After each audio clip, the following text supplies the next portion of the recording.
throat. That's much better. Gut so. Einstein lebt im Zoo und kennt viele Tierstimmen. Damit fangen wir an. Einstein, kannst du eine Katze nachmachen? Do a cat? Einen Tiger im Dschungel? In the jungle. Ja, die knurren. Einen großen Wolf? Einen Schimpansen?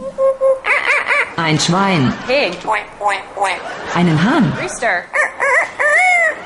You do Einen Pinguin? penguin? There you go. What about Eine Eule? and a bird? Einen Vogel? How about a Bellen wie ein Hund? shark? Ein Stinktier? Skunk. Stinker. Du glaubst wohl, du bist lustig. Jetzt machen wir mal die Geräusche vor, die Einstein im Büro aufschnappt. Zum Beispiel anklopfen. Knocking at the door. And she Einstein hört manchmal auch das Wasser im Abfluss. water. Wie wär's mit Geräuschen, die du bei deinen Trainern hörst? Zum Beispiel niesen. Dusty. Kannst du fallen? Hat das wehgetan? Yeah. Ein Raumschiff? Und den Laser?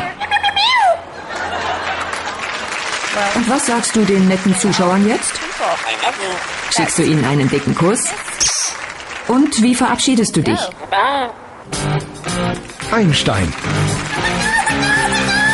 Dieser Graupapagei macht seinem Namen wirklich Ehre. Einfach super schlau.